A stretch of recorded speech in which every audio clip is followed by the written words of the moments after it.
జై శ్రీరామ్. అందరికీ నమస్కారం. దీక్షగా మంత్ర సాధన చేస్తున్నటువంటి వారు కానీ, దీక్షగా అభిషేకం ఒక మండలం రోజు చేస్తున్నటువంటి వారు కానీ కొన్ని నియమాలను పాటించాల్సి ఉంటుంది తప్పకుండా. ఆ నియమాలు ఏంటనేది 1 by 1 తెలుసుకుంటూ వెళ్దాం. ఒక మంత్రాన్ని సాధన చేయాలి అని అనుకుంటే, అతని యొక్క కోరిక బలంగా ఉంటే ఖచ్చితంగా అన్ని రకాలుగా అతనికి పరమేశ్వరుని యొక్క అనుగ్రహం లభిస్తుంది. ఈ మంత్ర సాధన అనేది ఒక దీక్షగా చేయాలనుకున్నటువంటి వారు కొన్ని నియమాలను పాటించాల్సి ఉంటుంది.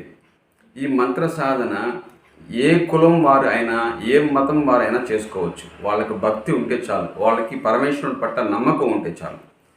ఇందుకు గాను ఒక దీక్షగా మనం యొక్క మంత్ర సాధన చేస్తున్నప్పుడు, లేదా ఒక దీక్షగా మనం ఒక రుద్రాభిషేకం ఒక మండలం రోజు చేస్తున్నప్పుడు కానీ కొన్ని నియమాలను తప్పకుండా పాటించాల్సి ఉంటుంది.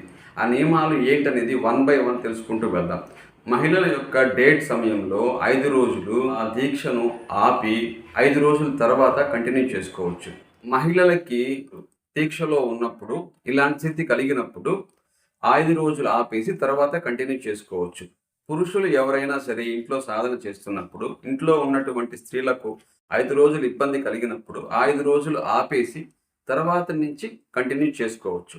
సాధనా సమయంలో సాధకులు ఖచ్చితంగా ఒక్క పూట మాత్రమే భోంచేయాలి. ఉదయము లేదా రాత్రి సమయంలో అల్పాహార విందు తీసుకోవడం ఉత్తమం. మార్నింగ్ లేవగానే వాళ్ళ అలవాటు ప్రకారం టీ, కాఫీలు తీసుకోవచ్చు. అభిషేకం మధ్యలో కానీ, జపం మధ్యలో కానీ ఎటువంటి టీ, కాఫీలు తీసుకోకూడదు. నైట్ కానీ, మార్నింగ్ కానీ ఫ్రూట్స్ అలాంటివి తీసుకోవచ్చు. ఒక్క పూట భోజనం మాత్రమే తీసుకోవాలి. సాధకులు మద్యము, మాంసాన్ని వీటన్నిటిని విడిచిపెట్టాలి. టీవీలు చూడడము, సినిమాలు చూడడము మానివేయాలి. బయట ఆహారాన్ని భోంచేయడం మానివేయాలి. ఇవన్నీ ఖచ్చితంగా పాటించాలి. శాకాహారమే తీసుకోవాలి. ఒక్క పూట భోంచేయాలి. మార్నింగు, నైట్ అల్పాహారం తీసుకోవచ్చు. ఫ్రూట్స్ లేదా పాలు తీసుకోవచ్చు. మార్నింగ్ని లేవగానే టీ, కాఫీ అలవాటు ఉంటే దాన్ని తీసుకోవచ్చు. సాధన సమయంలో పురుషులైనా స్త్రీలైనా సరే ఖచ్చితంగా బ్రహ్మచర్యం పాటించాలి. సాధకుడు మంచాలను, పరుపులను వాడకూడదు. నేల మీద పడుకోవాలి, లేదా చాప వేసుకొనైనా కింద పడుకోవాలి.